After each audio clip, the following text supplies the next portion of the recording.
Welcome to Visual Books. What if I told you that the path to a more fulfilling life, to true courage, innovation, and connection isn't paved with perfection, but with vulnerability?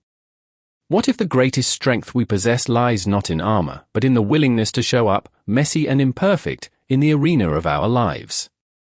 That's the revolutionary idea at the heart of Brené Brown's powerful book, Daring Greatly. Today, we are exploring Daring Greatly, a deep dive into what it truly means to be brave in a world that often demands we be polished and impenetrable. Brené Brown, a research professor who has spent decades studying courage, vulnerability, shame, and empathy, guides us on a journey to understand why embracing vulnerability is not a weakness, but our most accurate measure of courage. She argues that we've been conditioned to avoid vulnerability at all costs, to numb ourselves, to strive for perfection, and in doing so, we've robbed ourselves of authentic connection, meaningful innovation, and the very essence of a daring life. Let's begin our exploration, chapter by chapter.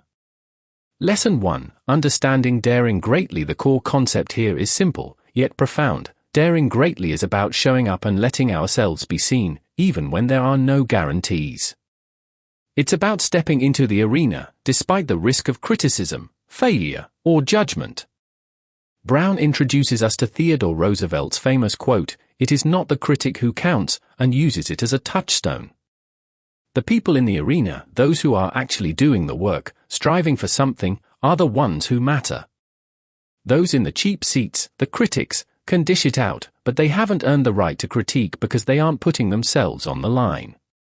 Brown illustrates this with stories of individuals who have dared greatly in their personal and professional lives. She talks about artists who share their work before it's perfect, entrepreneurs who launch businesses with the fear of failure, and parents who show up fully for their children, even when it's hard. The actionable advice here is to recognize the difference between the critic and the contender. When you're considering putting yourself out there, ask yourself, is this feedback coming from someone in the arena, or someone in the cheap seats? And crucially, remember that the sting of criticism is often amplified when we allow it to silence our own inner voice and prevent us from daring. Chapter 2. Understanding Shame and Vulnerability. This chapter delves into the twin forces that often hold us back from daring greatly, shame and vulnerability. Shame, as Brown defines it, is the intensely painful experience of believing we are flawed and therefore unworthy of love and belonging. It's the voice that whispers, "I'm not good enough."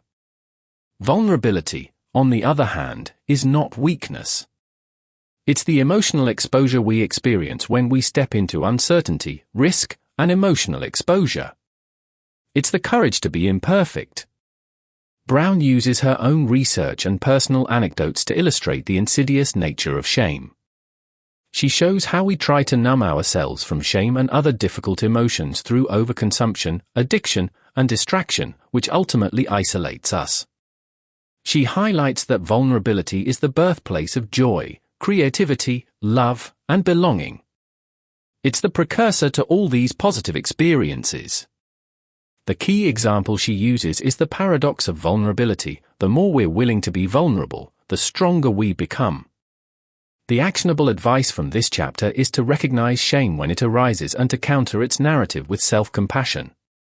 Instead of hiding our imperfections, we need to embrace them, to see vulnerability not as a sign of weakness, but as the most courageous act we can perform.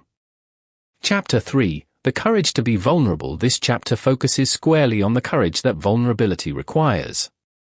Brown debunks the myth that vulnerability is about oversharing or being weak. Instead, she emphasizes that true vulnerability is about acknowledging our imperfections, our fears, and our uncertainties, and choosing to show up anyway. It's about daring to be seen, heard, and known, even when it's uncomfortable. She uses the example of parents navigating the challenges of raising children. Parents often feel immense pressure to be perfect, but the reality of parenting is inherently messy and imperfect. Daring greatly in parenting means showing up with love and commitment, even when we feel we're falling short. Another powerful example is that of leaders who are willing to admit they don't have all the answers, fostering an environment of trust and innovation. The actionable advice here is to reframe our understanding of vulnerability. See it as a strength, a prerequisite for connection, and a catalyst for growth. Practice showing up authentically in small, everyday situations, whether it's admitting you don't know something or expressing a difficult emotion.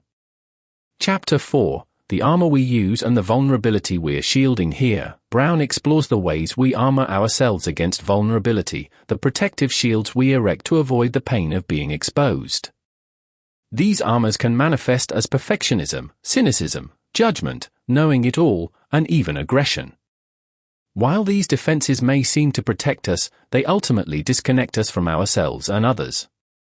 She provides vivid examples of how these armors play out. Perfectionism, for instance, is not about striving for excellence, it's about hiding our flaws and projecting an image of flawlessness. Cynicism is often a way to protect ourselves from disappointment by preemptively dismissing anything that might be too hopeful or good. Brown uses the analogy of a knight in shining armor, so focused on not getting hurt that they can't actually engage with the world. The actionable advice is to identify your own armors. What are the patterns of behavior and thinking you use to shield yourself from vulnerability? Once identified, the challenge is to consciously disarm yourself, to let go of these defenses, and allow yourself to be seen, even when it feels risky. Chapter 5, Living into Our Values. This chapter is about aligning our actions with our deepest values, a crucial element of daring greatly. Brown argues that when we live in alignment with our values, we can navigate shame and uncertainty with greater resilience. It's about defining what truly matters to us and making choices that reflect those principles, even when it's difficult. She highlights the importance of identifying our core values and then actively living them out. For example, if courage is a value, then daring to speak up when something is wrong, or pursuing a challenging goal, becomes a natural expression of that value. If compassion is a value, then practicing empathy and kindness towards ourselves and others becomes paramount. The actionable advice here is to engage in value exploration. Take time to identify your top 5 to 10 core values. Once you've identified them, ask yourself, are my actions reflecting these values? Where are the disconnects, and what small steps can I take to live more in alignment? This clarity provides a moral compass when facing difficult choices. Chapter 6, Cultivating a Wholehearted Life. This chapter is about embracing a wholehearted way of living. A wholehearted life, as Brown describes it, is one characterized by courage, compassion, and connection. It's about showing up and being seen, even when we're not perfect, and living from a place of worthiness. Brown emphasizes that cultivating a wholehearted life is an ongoing practice. It involves embracing vulnerability, practicing gratitude, and nurturing our creativity. She uses the example of people who feel a deep sense of belonging and purpose in their lives. They are often individuals who have learned to embrace their imperfections and connect authentically with others. The actionable advice is to actively cultivate the practices that support a wholehearted life. This includes practicing gratitude daily, engaging in creative pursuits, and setting boundaries to protect your energy and well-being. It's about consciously choosing to engage with life from a place of courage rather than fear. Chapter 7, The Power of Shame Resilience. This chapter focuses on developing shame resilience, the ability to recognize, understand, and move through shame. Shame resilience is not about being immune to shame, it's about knowing how to respond to it in a way that doesn't crush your spirit or prevent you from daring. Brown outlines the 4 pillars of shame resilience: recognizing shame and understanding its triggers, practicing self-compassion, reaching out and connecting with others, and speaking the truth about shame. She uses stories of individuals who have faced significant adversity and have emerged stronger because they were able to navigate their shame. For instance, she shares the story of someone who experienced a public scandal and, instead of succumbing to shame, chose to be open about their experience, thereby reclaiming their narrative. The actionable advice is to actively build your shame resilience muscles. When shame arises, instead of avoiding it, acknowledge it, examine its origins, and remind yourself of your inherent worthiness. Connect with trusted friends or support groups who can offer perspective and encouragement. Chapter 8, The Wholehearted Family. Here, the focus shifts to how we can cultivate daring greatly within our families. Brown argues that the foundation of a wholehearted family is built on vulnerability, connection, and courage. It's about creating a safe space for family members to be seen, heard, and loved for who they truly are, imperfections and all. She provides practical examples of how parents can foster daring in their children. This includes encouraging their children to try new things, even if they might fail, and modeling vulnerability themselves. She shares stories of families who have embraced challenges and used them as opportunities for growth and connection, rather than letting them create distance. The actionable advice for families is to prioritize connection over perfection. Create opportunities for open communication, where mistakes are seen as learning experiences.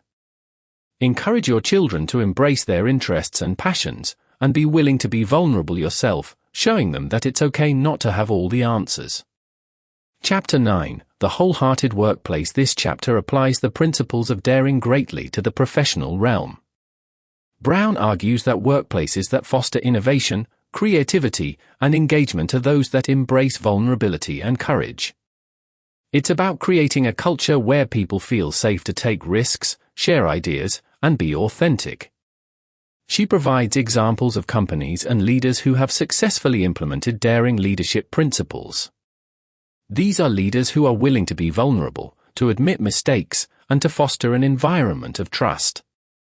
They understand that true innovation comes from allowing people to step outside their comfort zones. The actionable advice for the workplace is to cultivate a culture of courage. This means encouraging experimentation, celebrating learning from failure, and fostering open and honest communication. Leaders are encouraged to model vulnerability themselves, creating a safe space for their teams to do the same. Chapter 10, Daring to be Kind to Ourselves. This final chapter brings us back to the importance of self-compassion. Brown emphasizes that daring greatly is impossible without being kind to ourselves. We are often our own harshest critics, and the constant barrage of self-judgment can paralyze us and prevent us from showing up. She uses personal stories and research to illustrate how self-criticism erodes our courage and resilience. She highlights that self-compassion is not about letting ourselves off the hook, it's about treating ourselves with the same kindness and understanding we would offer a dear friend. The actionable advice is to practice self-compassion regularly. When you make a mistake or face a setback, instead of berating yourself, offer yourself words of kindness and encouragement. Remind yourself that imperfection is part of the human experience, and that you are worthy of love and belonging, just as you are. In essence, daring greatly is a call to arms, a call to embrace our imperfections, to step into the arena of our lives with courage, and to allow ourselves to be truly seen. Brené Brown has given us a roadmap, not to a life free from pain or discomfort, but to a life lived with purpose, connection, and the profound satisfaction that comes from daring to be fully human. It's about understanding that our vulnerability is our greatest source of strength, and that the courage to be imperfect is the truest measure of a life well lived. Thank you for watching. If you found this summary helpful, please like this video, subscribe to Visual Books for more summaries, and share it with someone who would benefit.